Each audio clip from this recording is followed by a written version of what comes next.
దేవుని నామంలో అందరికీ వందనాలండి. ఈరోజు మనము దేవునికి గల మరి యొక్క పేరును తెలుసుకోబోతున్నాము.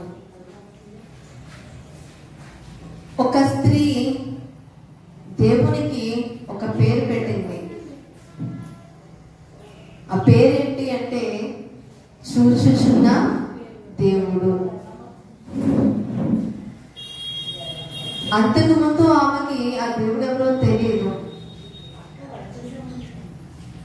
ఎప్పుడైతే ఆ వ్యక్తి ఆమెకి ఎదురు పడ్డాడో అప్పుడు దేవుడికి ఆ పేరు పెట్టిందట. ఏమని?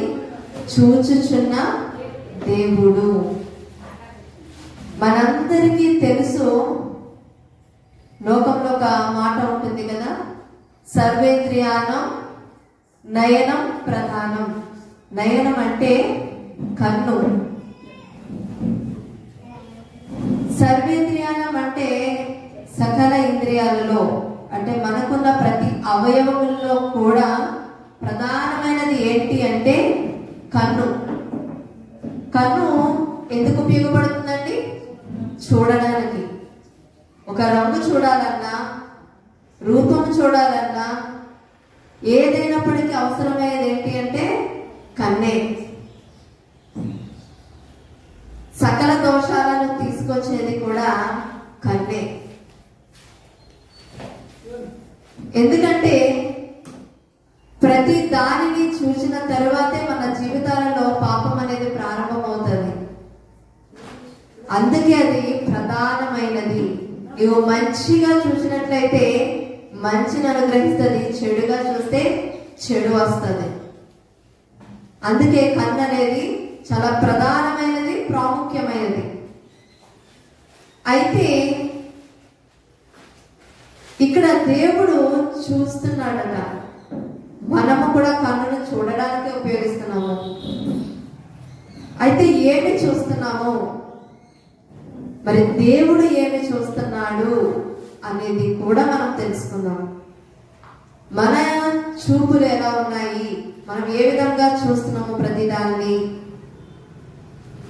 దేవుడు వేటిని చూస్తున్నాడు, మనము చూసే వాటిని ఆయన చూస్తున్నాడా, మనము చేసే వాటిని ఆయన చూస్తున్నాడా అనేది ఈ రోజు మనం తెలుసుకుందాము. మొదటిగా ఆ పేరు పెట్టిన స్త్రీని మీకు పరిచయం చేసి వాక్యంలోకి వెళ్తాను. చూడండి, ఆదికాండము 16వ అధ్యాయము 13వ వచనము, పేజీ నెంబర్ 11, పాత నిబంధన గ్రంథం. ఆదికాండం 16వ అధ్యాయము 13వ వచనము. అది చూచుచున్న దేవుడవు నీవే, అది చూచుచున్న దేవుడవు నీవే అను పేరు తనతో మాట్లాడిన యెహోవాకు పెట్టెను. ఏలైనగా నన్ను చూచిన వాని నేను ఇక్కడ చూచితిని కదా అని అనుకోనేను. చాలండి. అసలు ఈ స్త్రీ ఎవరు అని చూసినట్లయితే ఆమె సారాకి దాసి. దాసి అంటే ఆమె దగ్గర పనిచేసేది, ఆమెకు సహకారిగా ఉండేది, ఆమె పనుల్లో సహాయం చేసేది. ఆనాడు దాసులు ఉండేవారు. అయితే సారాకి దాసి ఎవరు అంటే హాగరు. అయితే దేవుడు ఈ అబ్రహాముకు సారాయికి ఏమి ఇచ్చాడండి వాగ్దానము? మరి 1 సంవత్సరానికి నీకు సంతానం కలుగుతానని దేవుడు వాగ్దానం ఇస్తే వీళ్ళు ఎదురు చూడలేకపోయారట. దేవుడు ఇచ్చిన మాట నెరవేరుతుందని ఎదురు చూడలేదు. ఎందుకంటే వాళ్ళు ఏం చూస్తున్నారో తెలుసా? తమ శరీరాలను చూచుకుంటున్నారు. అబ్రహాం అనుకుని ఉంటాడు, నేను ముసలవాడిని కదా, నాకు ఇంకేం పిల్లలు పుడతారు. సారాయి అనుకుని ఉంటుంది, నాకు స్త్రీ ధర్మం నిలిచిపోయింది కదా, ఇంకా నాకెలా పిల్లలు పుడతారు, అయితే దీనికి ఇంకేదో మార్గం ఉంటుంటది, అది బహుశా నా దాసి అయిన ఆ యొక్క హాగర్ అయి ఉండొచ్చు అని అనుకొని ఏం చేస్తుందండి? దాసిని అబ్రహాంతో పంపినప్పుడు హాగరు గర్భవతి అయింది. ఎప్పుడైతే ఆ యజమానునికి కుమారుని కనబోతుంది అని తెలిసిందో హాగర్లో పాపము బయలుదేరింది. తన యజమానురాలు ఆమె దృష్టికట నీచంగా కనిపించింది. ఈ రోజుల్లో డబ్బు లేకపోతే నీచంగా చూస్తారు, అందము లేకపోతే నీచంగా చూస్తారు, రంగు లేకపోతే నీచంగా చూస్తారు, వెనకాల బంధువర్గము బలగము లేకపోతే నీచంగా చూస్తారు. కానీ ఆనాడు సంతానం లేకపోతే అదే మనకి ఆస్తి, అది లేకపోతే నీచంగా చూసేవారట. అయితే తన యజమానురాలు ఈ దాసి దృష్టికి ఎలా ఉందట? నీచముగా కనిపించింది. అయితే అది సారాయి తట్టుకోలేక ఏం చేసింది? ఇబ్బంది పెట్టడం ప్రారంభించినప్పుడు పారిపోవడానికి ప్రయత్నించిందట. ఈ హాగరు పారిపోతున్నప్పుడు ఈ యొక్క అబ్రహాముకు తెలియదు, సారాకి తెలియదు, ఆ చుట్టూ ఉన్న ఎవరికి కూడా తెలియదు. ఈమె పారిపోతున్న సమయంలో ఎవరు చూసారండి? దేవుడు చూశాడు. ఇశ్రాయేలును కాపాడువాడు కునుకడు, నిద్రపోడు. మనము చేస్తున్న పనులు ఈ లోక మనుషులు చూడకపోవచ్చు. మనము జరిగిస్తున్న క్రియలు మన యొక్క ఇంట్లో వారికి తెలియకపోవచ్చు. నీవు ఏం చూస్తున్నావో, ఏం తలస్తున్నావో, ఎలాంటి ఆలోచనలు నీ యొక్క మెదడులో బయలుదేరుతున్నాయో మనుషులకు తెలియదు, కానీ ఎవరికి తెలుసు? దేవునికి తెలుసు. ఇక్కడ హాగరు పారిపోతున్నప్పుడు ఎవరు చూశారండి? దేవుడు చూశాడు. ఆమె గమనించింది, ఆమె అర్థం చేసుకుంది. అరే, నేను అందరి కళ్ళు కప్పి పారిపోయి వచ్చానే, నా యొక్క పరిస్థితి, నా యొక్క స్థితి, నేను ఎక్కడ ఉన్నానో, నేను ఎక్కడికి పారిపోబోతున్నానో, ఇవన్నీ గమనిస్తున్న వ్యక్తి ఉన్నారు. నన్ను చూస్తున్న దేవుడు, నన్ను చూసిన దేవుడు అని ఆ దేవునికి ఏం పేరు పెట్టిందట? చూచుచున్న దేవుడు. మనుషులు చూడలేనిది కూడా చూసే దేవుడు. బహుశా లోపల నువ్వు కృంగిపోతున్నావేమో, నువ్వు ఎంతో దుఃఖంతో ఉన్నావేమో, ఎన్నో సమస్యల్లో కూరుకుపోయి ఉన్నావేమో, కానీ పైకి నవ్వుతూ అందరినీ చక్కగా కనిపిస్తున్నావేమో. కానీ ఎవరు చూస్తున్నారు? దేవుడు చూస్తున్నాడు. నీ తలపులు చెడిపోయి ఉన్నావేమో, నీ యొక్క ఆ పాపము విస్తరించిపోయి ఉందేమో నీలో, లేదా నువ్వు ఎక్కడికి వెళుతున్నావో, ఎక్కడి నుంచి వస్తున్నావో, బహుశా మనుషులు కళ్ళు కప్పుతున్నావేమో, కానీ ఎవరికి చూస్తున్నారు? దేవుడు చూస్తున్నాడు. అందరూ బట్టి హాగరు పేరు పెట్టిందట, చూచుచున్న దేవుడు నన్ను చూశాడు. ఎవరు పట్టించుకోలేదు, ఎవరు చూడలేదు, కానీ ఈ వ్యక్తి నన్ను చూస్తున్నాడు. ఈ చూచుచున్న దేవుడిని నేను ఇక్కడ చూచాను అని పేరు పెట్టిందట. మరి ఆ చూచుచున్న దేవుడు ఏమేమి చూశాడో, ఏమేమి చూస్తాడో అన్ని కూడా ఈరోజు మనము నేర్చుకున్నాం. చూద్దాము. చూడండి, పరిశుద్ధ గ్రంథం నుంచి అదే ఆదికాండము 50వ అధ్యాయము, అదే ఆఖరి అధ్యాయము. చూడండి, 50వ అధ్యాయము 22వ వచనం నుంచి 25వ వచనం చదువుకుందాం. యోసేపు అతని తండ్రి కుటుంబపు వారును ఐగుప్తులో నివసించింది. యోసేపు 110 సంవత్సరములు బ్రతికెను. యోసేపు ఎఫ్రాయిము యొక్క మూడవ తరము పిల్లలను చూచెను. మరియు మనష్షే కుమారుడైన మాకీరునకు కుమారులు పుట్టి యోసేపు ఒడిలో ఉంచబడేది. యోసేపు తన సహోదరులను చూచి, నేను చనిపోవచ్చున్నాను, దేవుడు నిశ్చయముగా మిమ్మును చూడవచ్చి ఈ దేశంలో నుండి తాను అబ్రహాము, ఇస్సాకు, యాకోబులతో ప్రమాణం చేసి ఇచ్చిన దేశమునకు మిమ్మును తీసుకొని పోవునని చెప్పాను. మరియు యోసేపు దేవుడు నిశ్చయముగా మిమ్మల్ని చూడవచ్చును, అప్పుడు మీరు నా ఎముకలను ఇక్కడ నుండి తీసుకుపోవాలని చెప్పి ఇశ్రాయేలు కుమారుల చేత ప్రమాణం చేయించుకొనెను. చాలండి. ఇక్కడ చూసినట్లయితే యోసేపును చూస్తున్నాము. యోసేపుట దాసుడుగా అమ్మబడ్డాడు కదండి. తన సహోదరులతో ద్వేషింపబడ్డాడు. ప్రతి ఒక్కరు కూడా ద్వేషించారు యోసేపును. అయితే తండ్రి అర్థం చేసుకున్నాడు, ఏదో దేవుడి సంకల్పం ఉంది యోసేపు పట్ల. యోసేపు పట్ల ఏదో గొప్ప ఉద్దేశాన్ని దేవుడు కలిగి ఉన్నాడు అని తండ్రి ఎక్కడో ఆ యొక్క కుమారుడు చెప్పే ప్రతి దర్శనాన్ని, ప్రతి కళను కూడా తన హృదయంలో దాచుకున్నాడట. అయితే తన సహోదరులు, తన తోడబుట్టిన వారు ఏం చేశారట? ద్వేషించారు.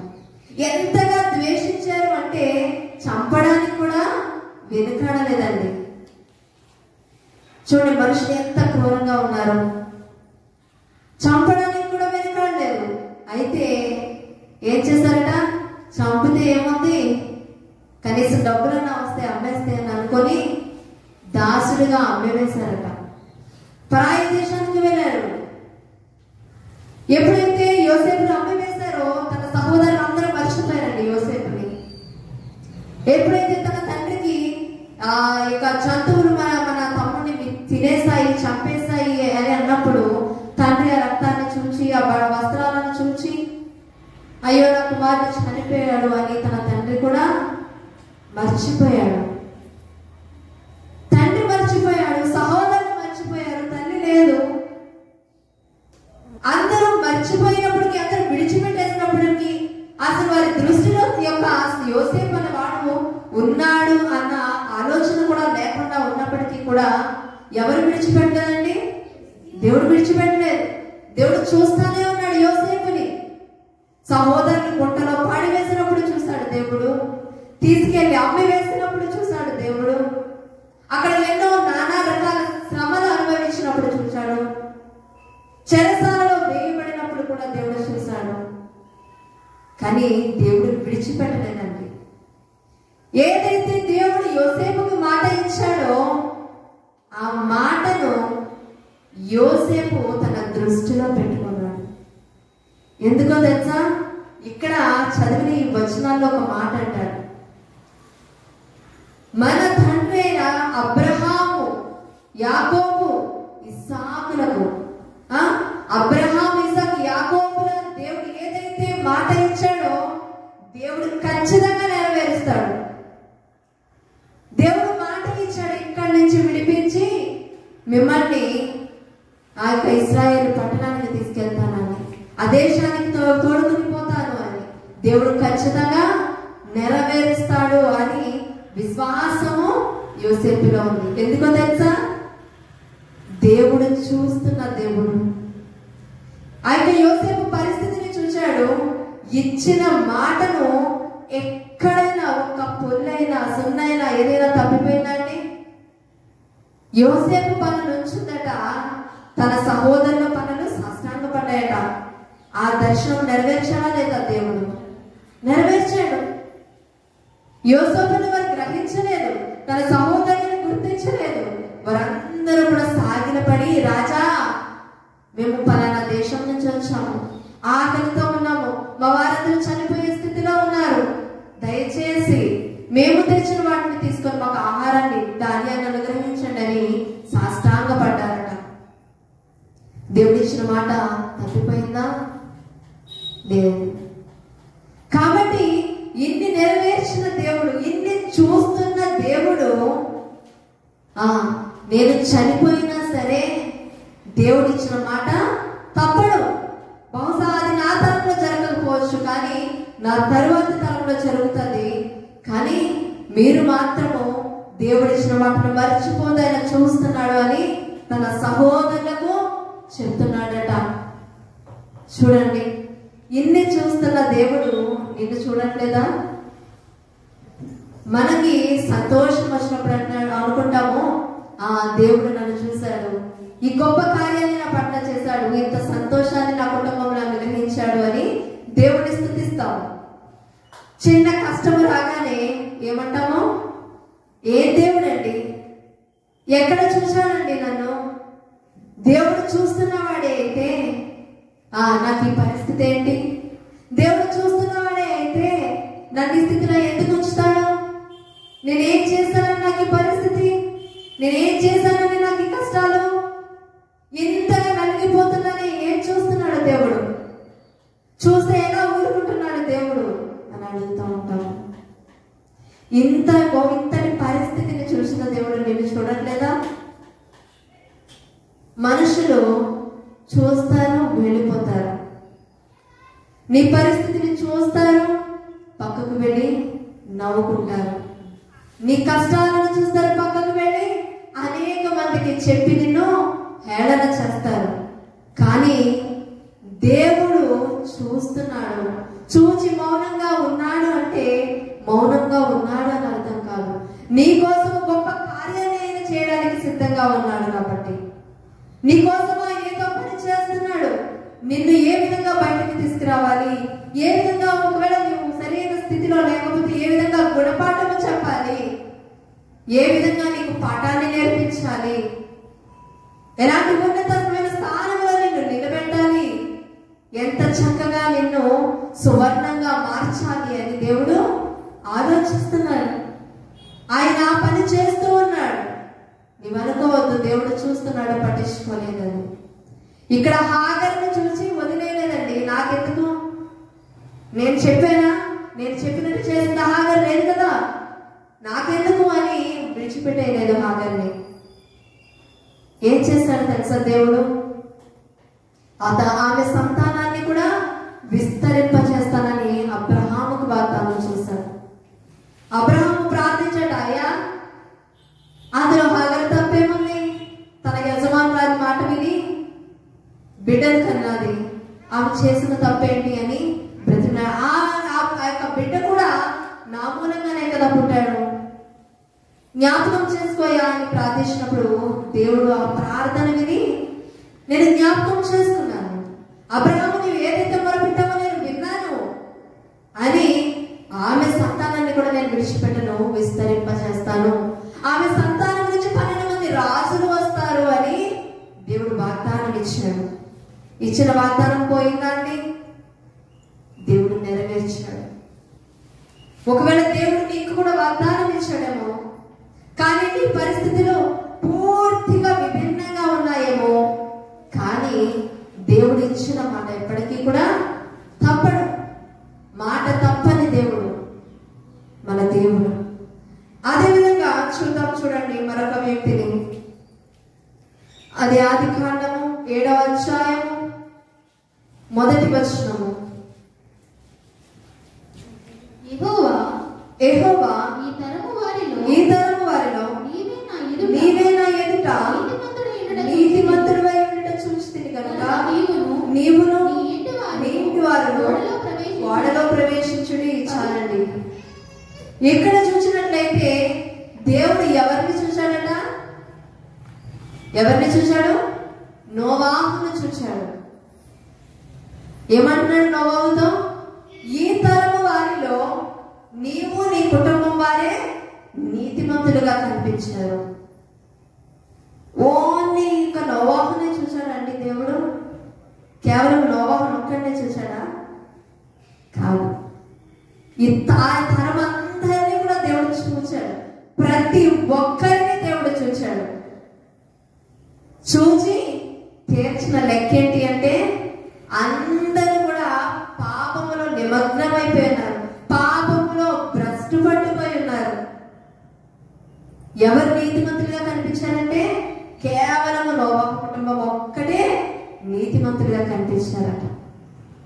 అందుకే దేవుడు మాట్లాడుతున్నాడు, ఈ తరం అందరినీ చూసే, చిన్న బిడ్డ మొదలుకొని ముసలి పండు వరకు కూడా అందరినీ చూసేసానయ్యాడు నోవాహు. ఎవ్వరు కూడా నీతిగా లేరు, ఎవరు యథార్థంగా లేరు. ప్రతి ఒక్కరు కూడా లోకములో లోక పాపంలో మునిగిపోయి ఉన్నారు. ముసలి వారు కూడా, చిన్న బిడ్డలు కూడా. కానీ నీ కుటుంబము నా నాకు భయపడి నా యొక్క భయభక్తులు కలిగి నీతిగా యథార్థంగా జీవిస్తున్నారు కాబట్టి మీరు మాత్రమే వాళ్ళలోకి ప్రవేశించండి అని దేవుడు సెలవిచ్చాడట. ఇందులో ఇంకొక మాట మీకు చెప్పాలనుకుంటున్నాను. వాళ్ళలోకి ఎవరెవరు ప్రవేశించారండి? ఎవరెవరు ప్రవేశించారు వాళ్ళలోకి? నోవాహు కుటుంబము, రకరకాలైన జంతువులు, పురుగులు, ప్రాణులు, సమస్తము కూడా కదా. ఈ యొక్క ఓడకి తలుపు ఎవరు వేశారండి? దేవుడు వేశాడు. దేవుడు నోవాహు కుటుంబం ఒక్కటి లోపలికి వెళ్ళాక తలిపేయలేదు, లేదా సగం జంతువులు వెళ్ళాక తలిపేయలేదండి. ప్రతి చిన్ని పురుగుని, ప్రతి చిన్ని ప్రాణి కూడా లోపలికి వెళ్ళే వరకు కూడా దేవుడు ఆగి అప్పుడు తలిపేశాడు. అంటే ఎంత చిన్న ప్రాణిని కూడా దేవుడు చూడడం మానలేదు. అంత చిన్న ప్రాణిని కూడా విడిచిపెట్టని దేవుడు నిన్ను చూడట్లేదని ఎలా అనుకుంటావేమో. అన్ని లోపలికి వెళ్ళాక దేవుడే తలిపేశాడట. దేవుడు వేగా తీగల వారు ఎవరైనా ఉన్నారా? దేవుడు తలుపు తీయగా మోయగలిగిన వారు ఎవరైనా ఉన్నారా? లేదు. నీ జీవితంలో ప్రతి కార్యము కూడా జరగాలి అంటే దేవుడు సహాయం కావాలి, ఆయన కృప కావాలి. మనం అనుకుంటాం మనుషుల దయ కావాలి, మనుషుల కృప కావాలి. ఆయన తలుచుకుంటే చేస్తాడు. ఆయన తలుచుకుంటే కాదండి, దేవుడు తలుచుకుంటే జరుగుతుంది. ఆనాడు ఫరో హృదయాన్ని కఠినం చేసిన వాడు దేవుడే. ఆ ఫరో హృదయాన్ని వల్ల మంచిగా మార్చిన వాడు కూడా దేవుడే. ఎందుకని దేవుడు ఫరో హృదయాన్ని కఠినం చేస్తాడు చెప్పండి? అక్కడ ఎన్నో అద్భుత క్రియలు దేవుడు జరిగించాలి కనుక. మనం అనుకుంటాము మన ఈ లోకంలో మన జీవితాల్లో కార్యాలు జరగాలి అంటే మనకి ఈ లోకపరంగా పనులు ముందుకెళ్ళాలి, పనులు జరగాలి అంటే మనుషుల సాయం కావాలి. కొంచెం డబ్బు ఇస్తే చేస్తారు, కొంచెం మన వెనకాల బలగాన్ని పట్టుకొని వెళ్తే వాళ్ళ పేరు చెప్తే వీళ్ళ పేరు చెప్తే జరుగుతుంది అని చెట్టు పేర్లు చెప్తే కాయలు అమ్ముకుంటారట. మా వాళ్ళు అలా అండి, మా వాళ్ళు ఎలాగండి, మాకు అంత పేరుందండి, మేము ఒకప్పుడు అదండి ఇదండి. దేవుడు చేయాలి నీ జీవితంలో కార్యం, మనుషుల కాదు, మనుషుల పేరు కాదు. అవతల వ్యక్తి హృదయం కఠినబారబడాలన్నా లేదా నీ పట్ల జాలి కలగాలన్నా అది చేయాల్సిన వాడు దేవుడు. ఇక్కడ చిన్న ప్రాణిని కూడా చూస్తున్న దేవుడు నిన్ను కూడా చూస్తున్నాడు. నిన్ను విడిచిపెట్టేయలేదు. నీ స్థితిని బట్టి, నీ గతిని బట్టి, నువ్వు చేస్తున్న క్రియలను బట్టి దేవుడు విడిచిపెట్టేలేదు. దేవుడు ఇంకా చేయి చాపుతున్నాడు. ఇంకా నా చేయి పట్టుకుంటుంది, నా బిడ్డ తెలుసుకుంటుంది అని. కాబట్టి దేవుని దృష్టికి నోవాహు ఎలాగైతే నీతిగా యథార్థపరుగా కనిపించాడో మనము కూడా నీతిగా యథార్థంగా కనిపించినట్లయితే ఈ నోవాహును ఎలా అయితే దేవుడు రక్షణ పడవలో ఎక్కించి కాపాడాడో నిన్ను కూడా ఈ లోకం నుండి, లోక మాలిన్యం నుండి, ప్రతి విధమైన వాటి నుంచి కూడా దేవుడు నిన్ను రక్షిస్తాడు. మొన్న ఒక సంఘటన నేను విన్నాను. బహుశా అది జరిగి 4 రోజులు అవుతుంది అనుకుంటాండి. చిన్న బిడ్డ, 4 సంవత్సరాలు కూడా లేవు. ఇంచుమించు కాకినాడ దగ్గరగా ఉన్న ఒక చిన్న గ్రామం దగ్గర తన అత్తయ్య వెనకాల బండి మీద కూర్చోబెట్టుకొని వెళుతుందట. వెనకాల కూర్చున్న బిడ్డ జారి పడిపోయాడు. ఏదో ఎదురు వెళ్తున్న ట్రాక్టర్ని ఇలా తప్పించిపోయారు. ఆ తప్పించుకోవడంలో జారిపోయి పడిపోయి ఏది గుర్తులేదు కూడా, పడిపోయి తల కింద గాయమయ్యి హాస్పిటల్కి తీసుకెళ్ళాక ఆ బాబు చనిపోయాడు. ప్రభా అనుకున్నాను వెంటనే, ప్రభా మమ్మల్ని ఎంతగా రక్షిస్తున్నావు, మమ్మల్ని ఎంతగా కాపాడుతున్నావు, నువ్వు ఎంతగా మా పట్ల కంచె వేసావు నాయనా అని దేవుణ్ణి స్తుతించానండి. నా విషయమే, నా బిడ్డల విషయమే, కుటుంబం విషయమే. మరి మీరు వేసుకుంటున్నారా కంచె ప్రార్థనతో? మా తల్లిదండ్రులు చెప్తూ ఉంటారు, బయటికి వెళ్ళినప్పుడు ప్రభా మమ్మల్ని క్షేమంగా తీసుకెళ్ళి క్షేమంగా తీసుకురా అని చెప్పి ప్రార్థన చేసుకోవాలి. మళ్ళీ ఇంటికి వచ్చాక ప్రభా క్షేమంగా తీసుకొచ్చినందుకు నీకు వందనాలయ్యా, ఏ అపాయము కలగకుండా మమ్మల్ని సురక్షితంగా ఇంటికి చేర్చావునైనా అని ప్రార్థన చేసుకోవాలి. ప్రతిరోజు మేము ఎక్కడికి వెళ్ళినా సరే ప్రార్థన చేసుకొని బయటకు వెళ్తాము, వచ్చాక మళ్ళా ప్రార్థన చేసుకుంటాము. ఎందుకు? దేవుని రక్షణ కొరకు, దేవుడు ఆ కంచె వేయడం కొరకు. ఏ మనుషులు మనల్ని రక్షించలేరండి, దేవుడు మాత్రమే రక్షించగల సమర్థుడు. కాబట్టి ఇక్కడ నోవాహును ఎవరు రక్షించారు? దేవుడు. ఎందుని బట్టి?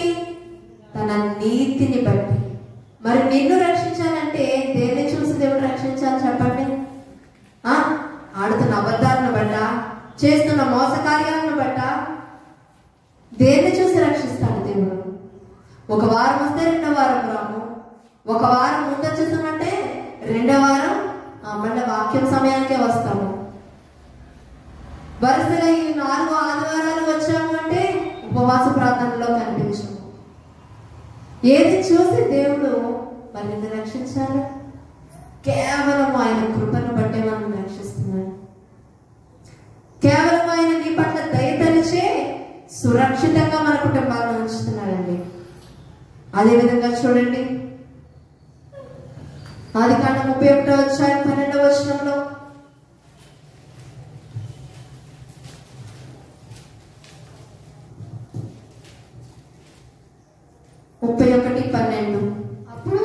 అప్పుడు ఆయన నీ కళ్ళెత్తి చూడుము, గొర్రెలను దాటుచున్న పొట్టేళ్లనియు చారలైనను పొడలైనను మచ్చలైనను గలవి ఎలయనగా లాబాను నీకు చేయుచున్నది యావత్తును చూచి తిని చాలండి.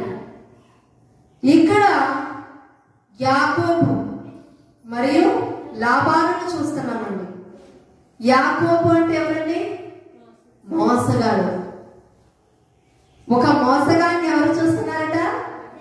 దేవుడు చూస్తున్నా. ఎవరిని మోసం చేస్తాడండి యాకోబు? కన్న తండ్రిని మోసము చేశాడు. ఆ యొక్క గొర్రె చర్మము కప్పుకొని తన అన్నలాగా వెళ్ళి ఆశీర్వాదాలన్నీ పొందుకున్న మోసగాడు యాకోబు. ఈ మోసగాడిని ఎవరు చూస్తున్నారట? దేవుడు చూస్తున్నాడు. అయితే తన మామ ఇంట్లో 14 సంవత్సరాలు ఉండి తన యొక్క ఆస్తి అంతటిని, యొక్క గొర్రెలను, సంపదను అంతటిని చూసుకున్నాడు. అయితే చివరిగా లాబాను ఈ యొక్క యాకోబుని మోసము చేయాలి అని అనుకుంటున్నప్పుడట ఎవరు చూస్తున్నారో తెలుసా? దేవుడు చూస్తున్నాడట. దేవుడు అంటున్నాడట, నీకు లాభాన్ని జరిగిస్తున్న ప్రతి దానిని నేను చూస్తున్నాను, నేను ఆశీర్వదిస్తాను అని యాకోబుకి దేవుడు మాట ఇస్తున్నాడండి. ఇక్కడ నీవు బహుశా మోసగాడివే ఉండొచ్చు, నీవు ఈ లోక పాప క్రియల్లో బందీవై ఉండొచ్చు, కానీ దేవుడు చూస్తున్నాడు. ఎప్పుడు నిన్ను పట్టించుకుంటాడో తెలుసా? నీవు పశ్చాత్తాపడినప్పుడు, నీవు చేసిన తప్పు నువ్వు గ్రహించుకొని, అయ్యో నేను తప్పు చేశానే, నేను చేసింది సరైనది కాదే, నన్ను క్షమించేయా, ఇంకెప్పుడు ఇలాంటి వాటి జోలికి నేను వెళ్ళను అని నీవు దేవుని పాదాల చెంత పడినట్లయితే, లేదా ఆయన చెంత నీవు పశ్చాత్తాపడినట్లయితే, ఆయన పాదాలు పట్టుకున్నట్లయితే దేవుడు ఖచ్చితంగా నీ పట్ల కార్యాన్ని చేస్తాడు. ఇక్కడ యాకోబు చేసిన పాపాన్ని దేవుని సన్నిధిలో ఒప్పుకున్నాడండి. అయ్యా నేను మోసగానే, నా తండ్రిని మోసం చేశాను, అసలు తండ్రిని ఇంతగా మోసం చేసే కొడుకులు ఎక్కడైనా ఉంటారా అని యాకోబు దేవుని పాదాలు పట్టుకున్నాడండి.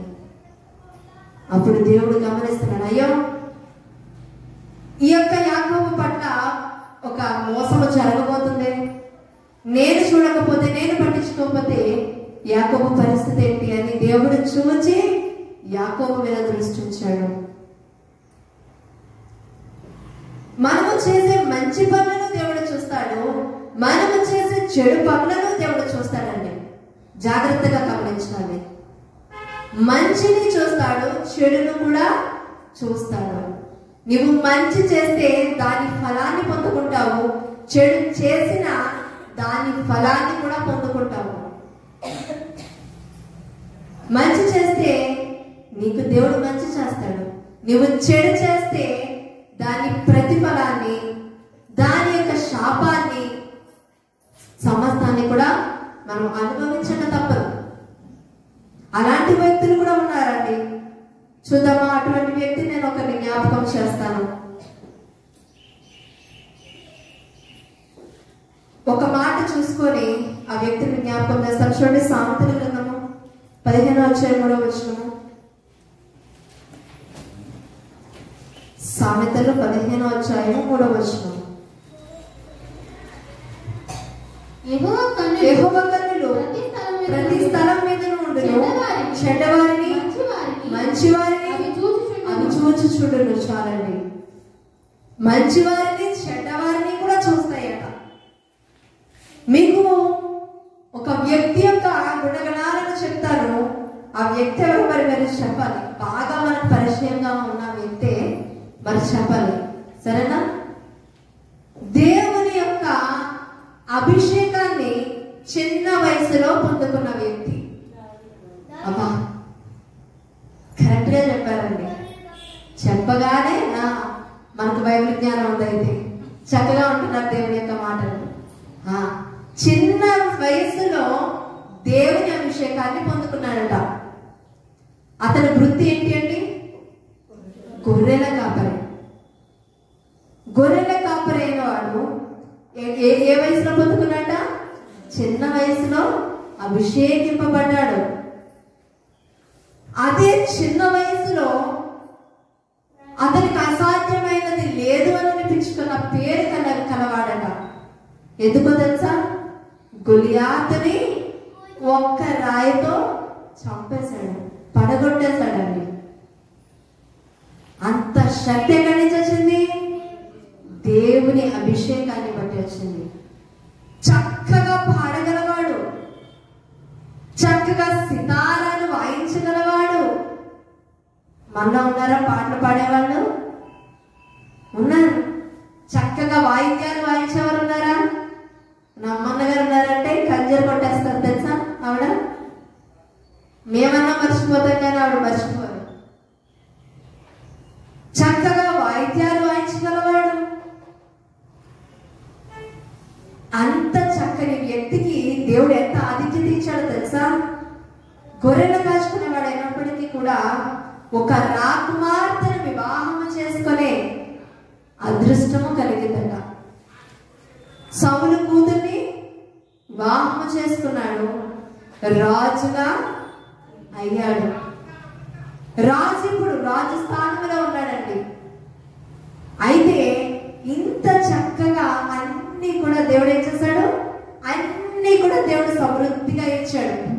అసలు రాజు అంటే ఏది చెప్తే అది జరుగుతుంది, ఏది కావాలంటే అది వస్తుంది, ఏది ఆజ్ఞ జారీ చేస్తే అది నెరవేరుతుంది. అవునా కదండి? అన్ని సకల సౌకర్యాలు కూడా దావీదు కాళ్ళ దగ్గరికి వచ్చేసినాయి. అయితే ఏం చేశాడట? ఏం చేశాడండి? యుద్ధానికి వెళ్ళాల్సిన సమయంలో చేయాల్సిన పనిని పక్కన పెట్టేసి ఒక స్త్రీని చెడు చూపు చూశాడు.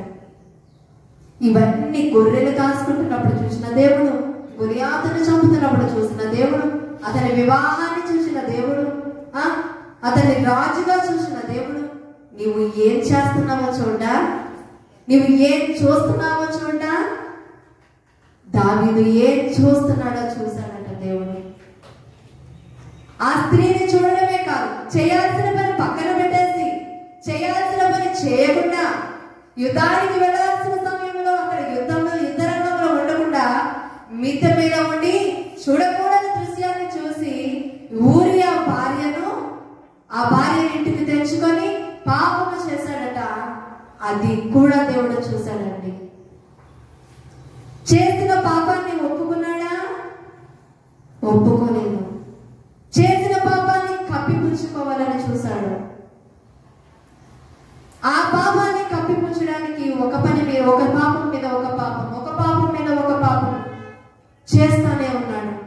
చివరికి ఏం చేశాడండి?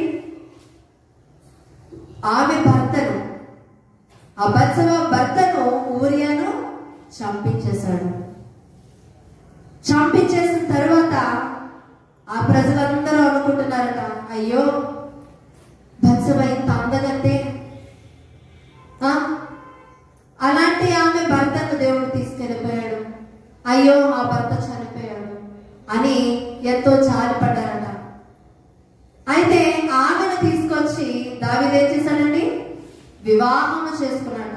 అప్పుడు ప్రజలందరూ అంటున్నారట, ఎంత మంచి మనసు మన దావీదు గారిది, మన రాజుగారి యొక్క మనసు ఎంత జాలి మనసు, భర్త లేకపోయినప్పటికీ కూడా ఆమెను భార్యగా చేసుకొని ఆదరించారు అని అనుకున్నారట.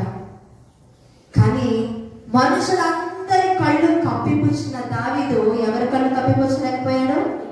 దేవుని కళ్ళు. నీవు కూడా మనుషులందరి కళ్ళు కప్పిపుచ్చుతున్నావేమో, జాగ్రత్త. దేవుడు చూస్తున్నాడు, దేవుడిని మోసం చేయలేము. నీవు చీకట్లో జరిగిస్తున్న ప్రతి రహస్య పాపాన్ని కూడా దేవుడు చూస్తున్నాడు. ఇక్కడ దేవుడు చూశాడట. ఎవరిని పంపించాడండి? నాతాను ప్రవక్తను పంపించి పాపాన్ని పట్టబయలు చేశాడండి దేవుడు. దావీదు, ఏం చేస్తున్నావు నీవు? నీవు చేసిన పాపం ఏంటి? పరాయి యొక్క స్త్రీ మీద, పరాయి వ్యక్తి యొక్క భార్య మీద ఆశపడి ఆమెతో పాపము చేసి, ఆ చేసిందే కాకుండా పశ్చాత్తాపడాల్సింది పోయి ఆ వ్యక్తిని చంపించేశావు, ఆ ఊరియాని చంపించేశావు, ఆమెను వివాహం చేసుకుని భార్యగా తెచ్చుకున్నావు. కాబట్టి నీకు పుట్టబోయే బిడ్డ మరణమవుతాడని చెప్పి వెళ్ళిపోయాడు. చివరికి ఏం చూశాడు? తన బిడ్డ మరణాన్ని, అబ్షాలోము చనిపోయాడు. అప్పుడు ప్రాధాన్యపడుతున్నట్టు దేవుడు, అయ్యో అబ్షాలోమా, నీ బదులు నేను చనిపోయినా బాగుండేది అని తన ప్రేమగా ప్రేమించిన యొక్క బిడ్డ మరణాన్ని కళ్ళ చూశాడు. ఎందుకు? చేసిన పాపం. దేవుని హృదయానుసారమే, దేవుడు చెప్పినట్టుగా చేసిన వ్యక్తే. కానీ చేసిన పాపాన్ని ఏం చేశాడ? ఒప్పుకోలేదు, కప్పిపుచ్చే ప్రయత్నం చేశాడు. బైబిల్లో ఒక మాట ఉంటుంది కదా, అతిక్రమములను దాచిపెట్టువాడు వర్ధిల్లడు, వాటిని ఒప్పుకొని విడిచిపెట్టువాడు కనికరం పొందును. ఇక్కడ అబ్రహాము కప్పిపుచ్చే ప్రయత్నం చేశాడు. దానికి ప్రతిఫలంగా ఏం పొందుకున్నాడట? తన కుమారుణ్ణి పోగొట్టుకున్నాడు. అదే ముందుగా దేవుడి పాదాలు పడుకుని, అయ్యో నేను కళ్ళు మూసుకుపోయి చేశానయ్యా, నేను తప్పు చేశానయ్యా అని ప్రాధేయపడి ఉంటే దేవుడు కనికరపడి ఆ వ్యక్తిని, ఆయన దావీదును క్షమించేవాడేమో. కప్పిపుచ్చాలి అనుకున్నాడు, మనుషులు ఎవరికి తెలియదు కదా అనుకున్నాడు, మనుషులు ఎవరు చూడలేదు కదా అనుకున్నాడు, నేను రాజుని కదా ఏదైనా జరుగుతుంది అనుకున్నాడు. కానీ దేవుని చేతిలో నుంచి ఎవ్వరూ కూడా తప్పించలేదండి. కాబట్టి మనకు అప్పగించిన పని మనం చేయాలి తప్ప ఆ పనిని ఎప్పుడైతే నువ్వు పక్కన పెడతావో నీలోనికి పాపం అనేది బయలు పెడుతుంది. అదేవిధంగా మరొక వ్యక్తిని చూద్దాం. చూడండి, న్యాయాధిపతులు గ్రంథం 14వ అధ్యాయము 2వ వచనము. అతడు తిరిగి వచ్చి 14వ అధ్యాయము 2వ వచనం. అతడు తిరిగి వచ్చి తిమ్నాతులో ఫిలిష్తీయుల కుమార్తెలో ఒకతను చూచి తిని, మీరు ఆమెను నాకు ఇచ్చి పెళ్లి చేయవాలని తన తల్లిదండ్రులతో అడగాచారండి. ఎవరండి వ్యక్తి? సంసోను. ఏం చేశాడట? దేవుడు ఒక ప్రత్యేకమైన ఉద్దేశంతో సంసోనును పుట్టించాడు. ఎంతో గొప్ప బలాన్ని ఆ యొక్క సంసోనుకు అనుగ్రహించి అతన్ని అభిషేకించాడు దేవుడు. కానీ ఏం చేశాడండి?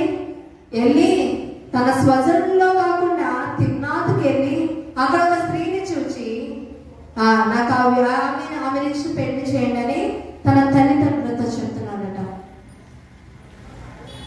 దేవుడు ప్రతిదీ చూస్తున్నాడు.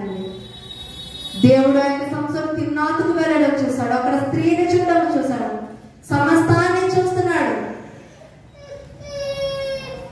చాలా మంది అనుకుంటూ ఉంటారు, వెళ్ళకుండా ఆపొచ్చు కదా, అపాపం చేయకుండా ఆపొచ్చు కదా, ఆ కార్యం జరగకుండా దేవుడు ఆపొచ్చు కదా. ఒక చిన్న కథ చెప్తాను. ఒక రాజుగారు ఉన్నారట. ఆ రాజుగారు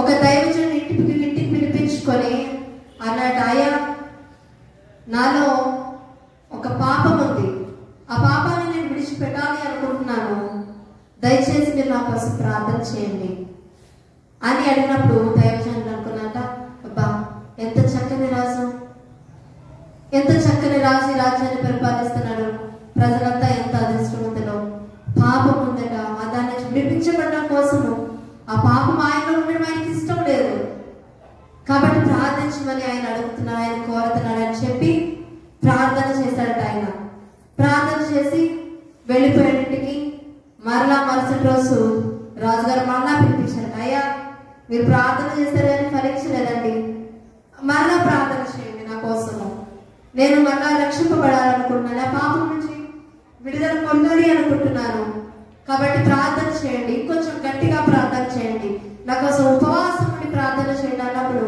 పాస్టర్ గారు ఉపవాసం ఉండి ఆ యొక్క రాజుగారి కోసం, అయ్యా దేవా ఒక్కసారి జ్ఞాపకం చేసుకో రాజుగారిని, పాపం నుంచి విడిపించని ప్రార్థన చేశాడు, గట్టిగా ప్రార్థించాడట.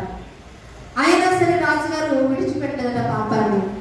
అలా కాదని చెప్పి మళ్ళా మూడో రోజు పిలిపించుకొని, అయ్యా మీరు ప్రార్థన చేసేపోతే నా పాపం ఇంకా ఎక్కువైపోతుంది, మొదట్లో కొద్దిగానే చేసేవాడు పాపము, ఆ పాపం రోజు రోజుకి మీరు ప్రార్థించే కొరకు ఎక్కువైపోతుంది, మీరు గద్దించి ప్రార్థన చేయండి అన్నప్పుడు గద్దించి ప్రార్థన చేశాడు ఆయన. మరుసటి రోజు మరలా రాజుగారు పిలిచి, ఎంత గద్దించి ప్రార్థన చేసినా పాపం నన్ను విడిచిపెట్టట్లేదండి అన్నప్పుడు బాగా ఆలోచించారు అక్కడ దైవజనులు. బాగా ఆలోచించి అన్నారట, అయినా రాజుగారు ఇక్కడే ఉండండి అని చెప్పేసి ఆయన నిల్చోబెట్టి ఎల్లంటే స్తంభాన్ని గట్టిగా పట్టుకున్నాడట. పట్టుకొని అయ్యి బాబాయ్ నన్ను విడిచిపెట్టట్లేదు, నీ స్తంభం నన్ను విడిచిపెట్టట్లేదు అనట, స్తంభాన్ని గట్టిగా పట్టుకున్నాడట.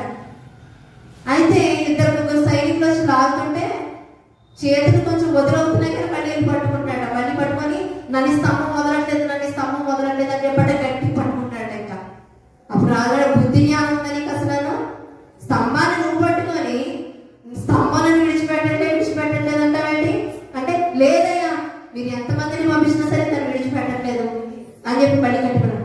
బుద్ధి జ్ఞానం ఉంటే లేకపోతే సరే వదులుతావా వదలవా స్తంభాన్ని నువ్వు వదిలితే అది విడిచిపెడతా, అంతేగాని నువ్వు దాన్ని పట్టుకొని స్తంభం నన్ను పట్టేసుకుంది, నన్ను విడిచిపెట్టట్లేదు, ఇంకా గట్టి పట్టుకుందంటావేంటి అన్నప్పుడు అప్పుడు అన్నాడట దైవజనుడు, పాపాన్ని మీరు పట్టుకున్నారు, పాపం మిమ్మల్ని పట్టుకోలేదు, మీరు విడిచిపెట్టాలి పాపాన్ని, పాపం మిమ్మల్ని విడిచిపెట్టడం కాదు, మీరు దాన్ని పట్టుకొని దాన్ని విడిచిపెట్టకుండా ఆ పాపం నా నుంచి పోవాలి అని నేను ఎంత ప్రార్థన చేసినది పోదు. దేవుని సహాయం తీసుకొని మీరు పాపాన్ని విడిచి దేవుని సన్నిధిలో పశ్చాత్తాపడండి, అప్పుడు అది మిమ్మల్ని విడిచి పారిపోతుంది అని చెప్పినప్పుడు అప్పుడు రాజుగారికి అర్థమైందట తను చేసిన తప్పేంటో. కాబట్టి ఇక్కడ మనమే పాపాన్ని వెన్నట్టుతున్నాం, మనమే పాపం వెంట పరిగెడుతున్నాము, పాపమే మన వెంట రావట్లేదండి. వేటి వెంట మనం పరిగెట్టాలో తెలియట్లేదు, వేటి వెంట మనం పరిగెట్టకూడదో తెలియట్లేదు ఈనాడు క్రైస్తవులకి. అనవసరమైన వాటి యొక్క లోకాశల వైపు పాపం వైపు పరిగెడుతున్నారు తప్ప దేవుని యొక్క నీతి వైపు, రాజ్యం వైపు, ఆయన పనుల వైపు ఎవరు కూడా పరిగెట్టడం లేదు. ఇక్కడ సంసోనట తన ప్రజలందరినీ విడిచిపెట్టేసి వేరే చోటకు వెళ్ళి అక్కడ ఉన్న స్త్రీని చూసి, నాకు ఆ స్త్రీని చూసి వివాహం చేస్తారా చేయరా అని అడిగాడు. అడిగి చివరికి ఏమయ్యాడండి, తన బలానంతరినీ పోగొట్టుకున్నాడు. దేవుడు ఏ అభిషేకాన్ని అయితే సంసోనుకి ఇచ్చాడో అభిషేకాన్ని పోగొట్టుకున్నాడు. తన ఆ యొక్క జుట్టులో ఉన్న ఆ యొక్క బలానంతరినీ పోగొట్టుకున్నాడు.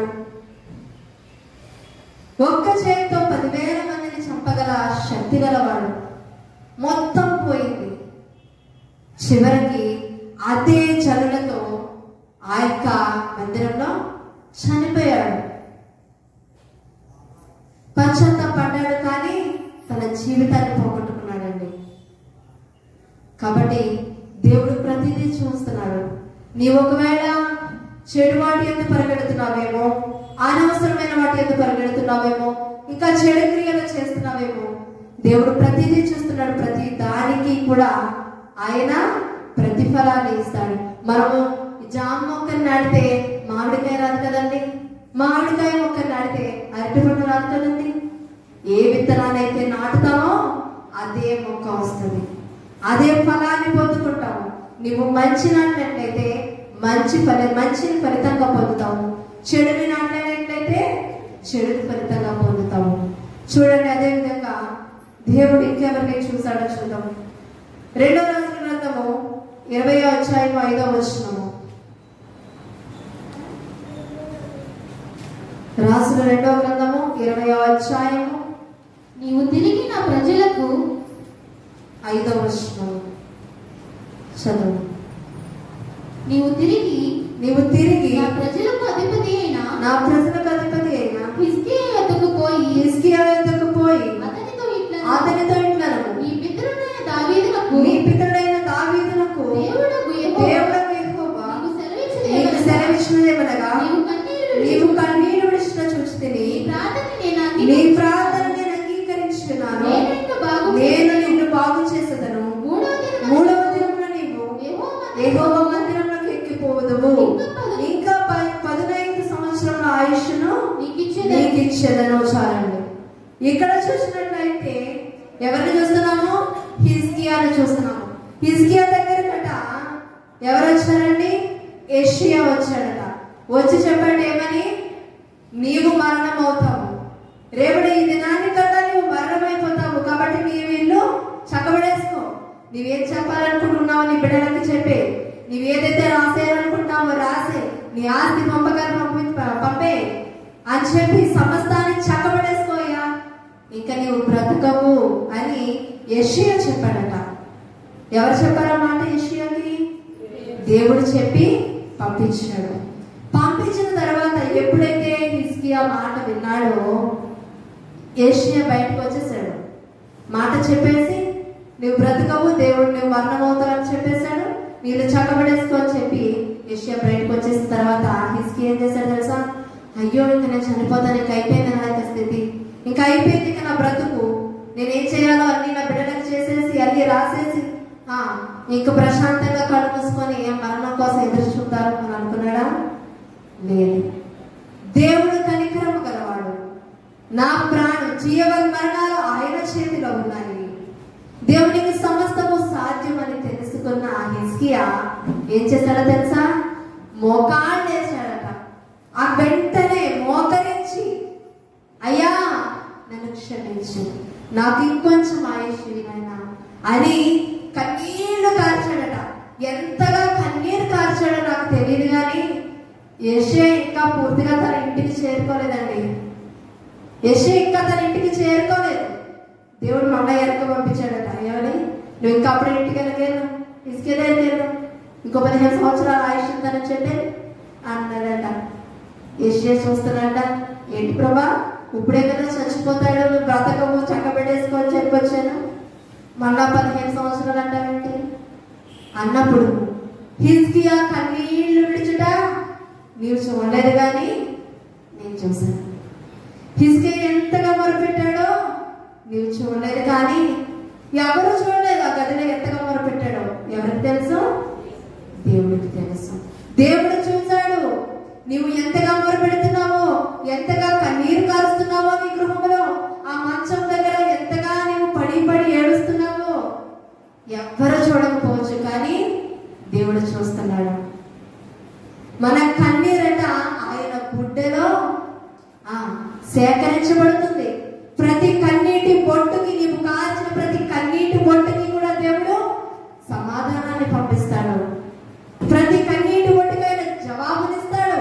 ఆ మనుషులైతే మనుషుల దగ్గర నీవు ఎంత ఏడ్చినా, ఒక రోజంతా ఏడ్చినా ఆ కన్నీరంతా వృధా, బక్క చిక్కిపోతాం తప్ప ఏముండదండి. కన్నీరు నీవు దేవుని సన్నిధిలో కార్చినట్లయితే, నీవు మోకరించి నీవు దేవుని ఇంకా పాదాలు పట్టుకున్నట్లయితే ఏమైందంటే ఇక్కడ యెషయా ఇంకా ఇంటికి తిరిగి రాకముందే దేవుడు మరలా ఇంకొక వార్త చెప్తున్నాడు. యెషయా వెళ్ళయ్యా, ఎంత కన్నీరు కాలుస్తున్నాడు అనుకున్నావు, హిజ్కియా అక్కడ ఎంతగా మొరపెడుతున్నాడు అనుకున్నావు, ఇంకో 15 సంవత్సరాలు ఆయుష్ ఇచ్చానని చెప్పు అని ఆయుష్ను పెంచాడు. ఒకప్పుడు మా తల్లి గారి పరిస్థితి మేము అనుకున్నాము, కుటుంబీకులు అందరూ కూడా ఇంకా తిరిగి రాదు, ఇంకివే ఆఖరి చూపులు, ఇంకా ఆపరేషన్కి తీసుకెళ్తే కనీసం అది కోసే వరకు కూడా ఆమె బ్రతికే శక్తి లేదు. ఎందుకంటే అప్పటికే 1 నెల రోజుల నుంచి తిండి ఏమీ లేదండి, పక్క చిక్కుపోయి ఎముకలు తప్ప అసలు ఏమీ లేదు. లేచి నుంచోవాలి అంటే ఇంకొకరి సహాయం కావాలి అన్నంత బక్క చిక్కుపోయారు. చేతులు పట్టుకొని మేము తీసుకెళ్ళాము. అలాంటి స్థితి అయినప్పటికీ కూడా నేను అనుకున్నాను, ఆపరేషన్ చేయించదు, ఎన్నాళ్ళు ఉంటే అన్నాళ్ళే ఉంచుతామని నా తమ్ముడి దగ్గర కన్నీళ్ళు పెట్టుకున్నాను. నేను వద్దు, ఆపరేషన్ చేయడం కాదు కదా, అసలు లోపలికి తీసుకెళ్లి ఆ మత్తు ఇంజక్షన్ ఇచ్చే వరకు కూడా చెప్పలేము. ఆమె అలా ఎన్నాళ్ళైతే బ్రతుకుతుందో అన్నాళ్ళే ఉంచుదాము, ఆ ఆపరేషన్ కూడా వద్దు అని అనుకున్నాను. అయితే దేవుడు ఏమిచ్చాడండి? ఆయుష్నిచ్చి ఈ రోజు మన మనిషి ఆమె ఉంది అంటే దేవుడిచ్చిన ఆయుష్. డాక్టర్లు ఎవరైనా ప్రాణాన్ని బహుశా రక్తాన్ని ఎక్కించగలరు, ఏవైనా అవయవాన్ని మార్పిడి చేయగలరు, కానీ ప్రాణాన్ని నిలబెట్టువాడు దేవుడే. హిజ్కియా తెలుసుకున్నాడు, ప్రాణాన్ని నిలబెట్టగలవాడు కేవలం దేవుడే, మనుషులు కాదు, ఇప్పుడు వచ్చిన ప్రవక్త వలన కూడా కాదు అని గమనించి తెలుసుకొని దేవుని పాదాలు పట్టుకొని 15 సంవత్సరాల ఆయుష్ని పొందుకున్నాడండి. అదేవిధంగా మరొక వ్యక్తిని చూపించి ముగిస్తాను. చూడండి, యోహాను సువార్త 5వ అధ్యాయం 5-6 వచనాలు.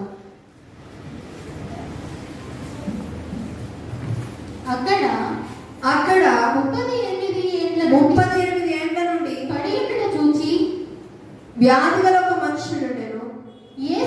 యేసువాడు పడియుండుట చూచి వాడప్పటికి బహుకాలం నుండి ఆ స్థితిలో ఉన్నాడని ఎరిగి స్వస్థపరగోరుచున్నావా అని వారిని అడగగా, ఆ రోగి అయ్యా, నీళ్లు కదిలింపబడినప్పుడు నన్ను కోనేటిలోనికి దించుటకు నాకు ఎవడూ లేడు కనుక నేను వచ్చినంతలో మరి ఒకడు నాకంటే ముందుగా దిగినని ఆయన ఉత్తరమిచ్చాడు. యేసు నీవు లేచి నీ పరుపెత్తుకొని నడవమని వారితో చెప్పగా వెంటనే వాడు స్వస్థత నొంది తన పరుపెత్తుకొని నడిచాను. చాలండి. ఎన్ని సంవత్సరాల నుంచి ఉన్నాడండి? 38 సంవత్సరాల నుంచి ఆ కోనేరు దగ్గర ఉన్నాడు. జాగ్రత్తగా గమనించండి, 38 సంవత్సరాల నుంచి ఆ కోనేటి దగ్గర ఎదురు చూస్తున్నట. బహుకాలం నుంచి కూడా వ్యాధిగ్రస్తుడు. ఎన్ని సంవత్సరాలు ఉంటాయి? బహుశా ఒక 60 దాటేసి ఉంటాయి కదండి. అతను లేచి నిల్చొని నడవలేని స్థితి. ఇప్పుడు ఆ కోనేటిలోకి తెచ్చాలంటే ఎవరైనా 2 వ్యక్తులు తీసుకెళ్లి తెచ్చారట. వాళ్ళు తీసుకెళ్లి తెచ్చే లోపే వేరొకరు వచ్చి స్వస్థత పొందుతున్నారు. కాబట్టి ఇక విసిగిపోయినా సరే ఏదో ఒక రోజు నాకు అవకాశాలు దొరుకుతారు కదా, ఏదో ఒక రోజు నేను ఇంకా స్వస్థత పొందుకుంటాను అని అలాగే ఎదురు చూస్తున్న వ్యక్తి. అటువంటి వ్యక్తిని ఎవరు చూశారండి?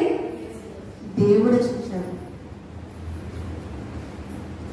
మనము మన అనారోగ్యంలో ఎక్కడికి పరిగెడతామండి? వెంటనే హాస్పిటల్స్ కి పరిగెట్టేస్తాం. పరిగెట్టొద్దు అని అనట్లేదు. అయితే నీ యొక్క ఆరోగ్య స్థితిని బట్టి మొదటిగా దేవుని సన్నిధిలో ప్రార్థిస్తున్నావా? అసలు అనారోగ్యానికి కారణాలు ఏంటో తెలుసా? మన యొక్క అనారోగ్యానికి కారణం మనమే. సరైన ఆహారం తినకపోవడం, చెడు క్రియల్లో పాలు పంపులు పొందడం ఎక్కువ గమనించినట్లయితే చెడు క్రియలు చేసే వాళ్ళకి బీపీ వచ్చేస్తూ ఉంటుంది, టెన్షన్ అనమాట. నేను ఎప్పుడు దొరికిపోతాను. ఇలా మనము చేసే క్రియలను బట్టి, మనము తీసుకునే ఆహారాన్ని బట్టి మనకు ఈ యొక్క అనారోగ్యాలు అవి వస్తున్నాయి. అయితే వీటిని బట్టి మనము మొదటిగా దేవుని సన్నిధిలో ప్రార్థించాలి. హిజ్కియా మరణాపాయ స్థితిలో ఎవరు స్వస్థపరిచారు? దేవుడు స్వస్థపరిచి ఏమన్నా తెలుసా? 3 రోజుల్లో నీవు మరలా దేవుడి మందిరానికి నడిచి వస్తావు. శక్తి ఎక్కడి నుంచి వచ్చింది? దేవుడి నుంచి వచ్చింది. ఇక్కడ ఈ యొక్క 38 ఏళ్ల నుంచి పడిన ఈ వ్యాధిగ్రస్తులకి స్వస్థత ఎక్కడి నుంచి వచ్చింది? దేవుని మాట నుంచి వచ్చిందండి. ఎంతో మంది సాక్ష్యాలు వింటున్నాం కదా, దేవుడిని నమ్ముకున్న తర్వాత ఈ అనారోగ్యం నుంచి స్వస్థత పొందుకున్నాం. ఇంత భయంకరమైన రోగం నుంచి దేవుడు మమ్మల్ని విడిపించాడు. ఏమండి, ఆ యొక్క రక్తస్రావ రోగం గల స్త్రీ ఆయన వస్త్రము చెక్కును తాకి స్వస్థత పొందుకుంది. మన యొక్క అనారోగ్యాలను, మన యొక్క అస్వస్థతను కూడా పరిష్కరించగల సమర్థుడున్న దేవుడు. డబ్బు మనల్ని రక్షించలేదు, డబ్బు మనకి స్వస్థతను కలుగజేయలేదు. జాగ్రత్తగా గమనించాలి. డబ్బు మనకి స్వస్థతను అనుగ్రహించదండి. ఒక దేశంలో ఒక స్త్రీ అట హాస్పిటల్ నుంచి బయటకు వస్తూ ఎంతో డబ్బును చల్లుకుంటా బయటకు వచ్చేసిందట. ఏంటి ఆమె పరిస్థితి ఏంటి, ఎందుకు ఇలా చల్లుకుంటూ వచ్చిందని అడిగితే ఆమె పరిస్థితి హాస్పిటల్లో ఉన్న వాళ్ళు చెప్తున్నట ఏంటంటే, ఆమెకు భయంకరమైన రోగం, ఆమె దగ్గర చెప్పలేనంత డబ్బు ఉంది. ఎంత డబ్బు కుమ్మరించినా సరే ఆ వ్యాధిని పోగొట్టగల డాక్టర్ ఈ లోకంలోనే, ఈ ప్రపంచంలో లేడట. ఆమె ఎంత డబ్బు ఇచ్చినా దానికి స్వస్థత లేదు. ఇంకెంత డబ్బు నన్ను రక్షించలేనప్పుడు, నాకు ఆరోగ్యాన్ని ఇవ్వలేనప్పుడు ఎందుకు నాకు ఈ డబ్బు అని ఆమె మానసికంగా ఇదైపోయి ఆమె డబ్బు చల్లుకుంటూ వచ్చేస్తుందట. ఏమండి, మనందరికి బాగా పేరు వచ్చిన ఒక వ్యక్తి తెలుసు కదా, మైకేల్ జాక్సన్ గారు. చుట్టూ అనేక మంది డాక్టర్స్ ఉండేవారట. ఆయనకి ఎంత అస్వస్థత కలిగినా వెంటనే చూడడానికి అంతమంది డాక్టర్స్ రక్షించగలిగారు ఆయన ప్రాణాన్ని? లేదు. అలెగ్జాండర్, ది గ్రేట్ అలెగ్జాండర్, అనేక రాజ్యాలను జయించిన వ్యక్తి, కానీ ఒక్క దోమ కాటుకి మరణించాడండి. కాబట్టి నీ నా ఆరోగ్యము, నీ నా ఆయుష్, మన యొక్క సమస్తము కూడా ఎవరి చేతిలో ఉన్నాయండి? దేవుని చేతిలో ఉన్నాయి. కాబట్టి ప్రతి విషయంలో కూడా, ప్రతి సమయంలో కూడా మనము దేవుని చెంతకు రావాలి. ప్రతిదీ ఆయన చూస్తున్నాడు. నీకు కలిగిన అనారోగ్యం చూస్తున్నాడు, నీకు కలిగిన ఇబ్బంది చూస్తున్నాడు, నీకు కలిగిన ప్రతి కష్టాన్ని చూస్తున్నాడు, సమస్తాన్ని చూస్తున్న దేవుడు నీవు ఆయన చెంతకు వస్తావా లేదా కూడా చూస్తాడు. ఇక్కడ అనేక మందిని మంచి క్రియలు చేసిన వారిని దేవుడు చూశాడు, చెడు క్రియలు చేసిన వారిని చూశాడు, అనారోగ్యంలో ఉన్న వారిని చూశాడు, చీకటిలో చెడు కార్యాలు జరిగిస్తున్న వారిని చూశాడు, నువ్వు నేను ఏమి చూస్తున్నామో కూడా చూశాడు. కాబట్టి నీవు నేను ఆయన చెంతకు వస్తామా లేదా కూడా ఆయన చూస్తున్నాడు. నువ్వు ఎవరికి ప్రాధాన్యతనిస్తున్నావు, ఎవరికి ముందుగా నువ్వు ప్రియారిటీ ఇస్తున్నావు, సమస్తాన్ని కూడా ఆయన చూస్తున్నాడు. కాబట్టి దేవునికి మొదటి ప్రాధాన్యత మనం ఇచ్చి ఆయన చెంతకు రావాలి. ఆయన చెంతకు వచ్చినట్లయితే దేవుడు ఆ యొక్క భక్తులను ఎలా అయితే ఆశీర్వదించాడో, దేవుడు వారికి ఎలా అయితే విజయాన్ని అనుగ్రహించాడో, ఎలా అయితే ఆయన వారిని సంరక్షించాడో, నిన్ను నన్ను కూడా దేవుడు ఆ విధంగా కాపాడడానికి సిద్ధంగా ఉన్నాడు. ఇచ్చిన వాక్యం దేవుడు దీవించగా ప్రార్థన చేసుకున్నాం.